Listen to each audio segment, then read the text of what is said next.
Hey everyone, welcome back to VOXQ. Today we've got some wild ones. Grab a drink, settle in, and let's get into it. There's a certain kind of confidence people have, where they assume the room will just bend them. Like if they say something loud enough and long enough, everyone else will just accept it. In this first one, that confidence didn't just crack, it got replayed on a screen. Grace had booked that reservation 2 weeks in advance. Nothing crazy, just a Saturday dinner with her parents, her younger brother, and me. One of those places where the lighting is low, the tables are tight, and the host stand feels like a checkpoint you have to pass before you're allowed to relax. We walk in, give her name, and the host nods immediately. Yeah, we've got you right here, just a few minutes. Simple. Or it should have been, because right as we're waiting, this guy steps up beside us. Eli.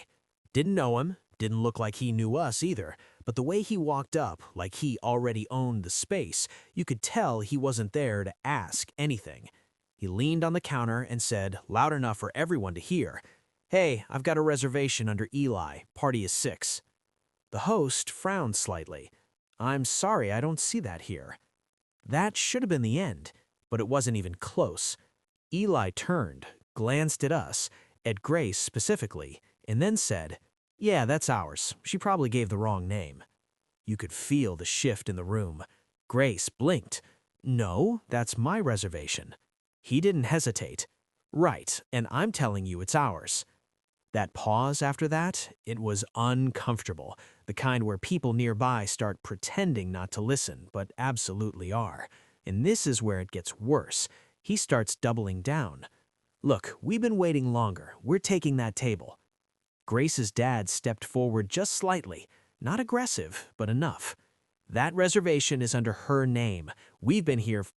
Eli just shrugged, smiled, like this was all part of some performance. "Then prove it." Now here's the thing. Grace didn't argue. She just pulled out her phone, calm, unlocked it, and showed the confirmation email. Date, time, party size. Everything. The host leaned in, nodded, and said, "Yeah, this is correct." That should have ended it, but Eli leaned closer, lowered his voice like he was trying to control the narrative. That's easy to fake. For a second, I actually thought he might get away with it, because people around us were starting to hesitate. You could see it, that tiny doubt creeping in. Here's what they didn't expect. The manager walked over. Quiet, calm, but you could tell he already knew something was off. He looked at the host, then at Grace, then at Eli. "What's going on?" Eli jumped in immediately. "They're trying to take our reservation." Fast, confident, like he'd rehearsed it. The manager nodded slowly, then turned to the host. "Pull the parking camera." That word camera hit different. Eli's smile flickered. Just for a second. The manager stepped behind the stand, pulled up a monitor, and started scrolling. And then everything shifted. Because there it was. Time-stamped footage of Grace's car pulling in 20 minutes earlier, her family getting out, walking straight to the entrance. No Eli, no group, nothing. The manager didn't even raise his voice. He just turned the screen slightly so Eli could see it. Silence spread through the area. Eli looked at the screen, then at us, then back at the manager. And just like that, all that confidence disappeared. "Yeah, I think there's been a misunderstanding," he muttered. That should have been the end, but the manager wasn't done. "I think you need to leave." No argument, no escalation, just done. And as Eli walked out, people were watching. Not openly, but enough. Because nothing hits harder than being wrong publicly, with proof. That's the thing about entitlement.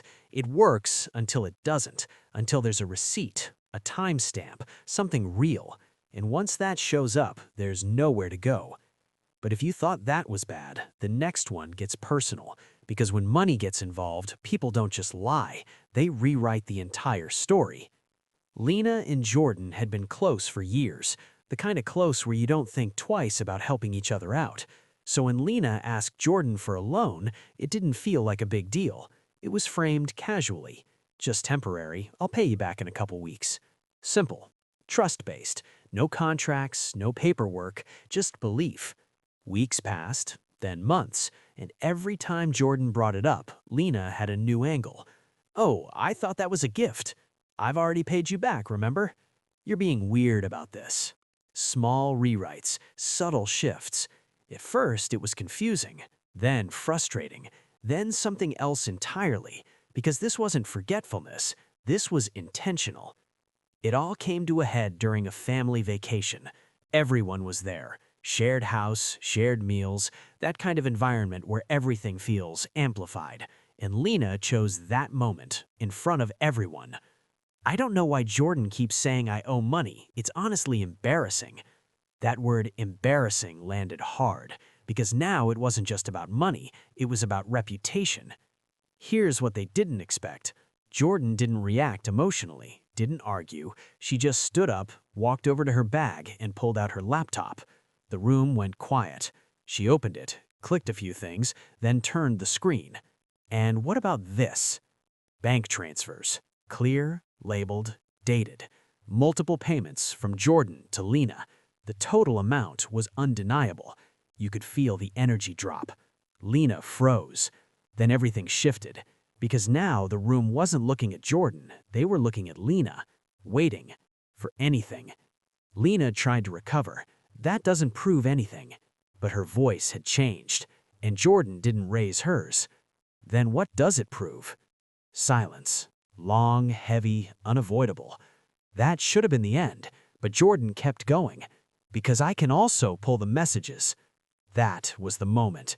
Because now it wasn't just numbers, it was intent, and Lena knew it.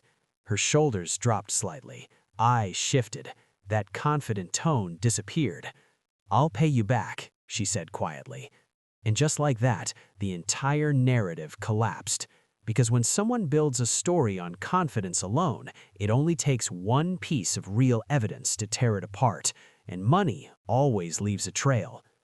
But the last one is different, because it's not about strangers or loans. It's about someone you trust looking you in the eye and lying anyway.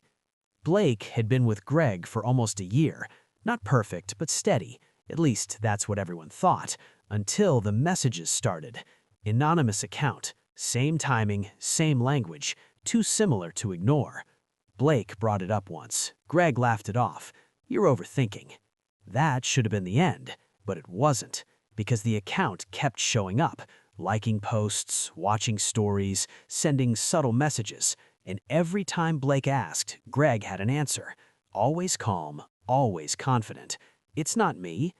Then it got worse. He started telling other people that Blake was paranoid, that Blake was imagining things, planting doubt not just in Blake's mind, but in everyone else's too. The weekend trip was supposed to fix things. Fresh environment, friends around, no tension. But tension doesn't disappear. It waits. One night, everyone's sitting around. Music low, drinks half finished, that late night energy where conversations get real whether you want them to or not. Someone brings it up, jokingly. "That mystery account again?" Greg smirks. "Still not me." Blake looks at him, really looks this time, and says, "Okay." Calm, controlled. And then everything shifted. Blake pulled out his phone, pressed play, set it down on the table. Voice memo. Clear, undeniable. Greg's voice, talking about the account, laughing about it, explaining how easy it was to switch between profiles. The room went silent, heavy, like something had just snapped into place. Greg reached for the phone. "Turn that off." Blake didn't move. Didn't raise his voice, just let it play. Every second louder than anything Greg could say. And when it stopped, no one looked at Blake. They were all looking at Greg. For the first time, he had nothing. No explanation, no spin, no confidence. Just exposure. That's the thing. When someone lies long enough, they start believing the performance is real, that if they stay consistent and convincing, no one will check. But all it takes is one moment, one recording, one screen, one piece of proof, and everything collapses. Because people don't fall apart when they're accused, they fall apart when they're proven wrong. Across all three of these, the pattern is the same: confidence, pressure, social hesitation. They assume no one will challenge them, and for a while that works until someone decides to check. Because proof removes doubt, it removes interpretation, it removes the ability to spin the story. And once that happens, there's no recovery, only fallout. And that's why these moments hit so hard, because they're not just about being wrong, they're about being exposed in real time in front of people with nowhere to hide. Some things should have stayed hidden, but they didn't. Which one hit the hardest for you? In which exposure moment was the most satisfying? Because once you've seen the truth land like that, it sticks. And there's always another story like this. I'll see you in the next one.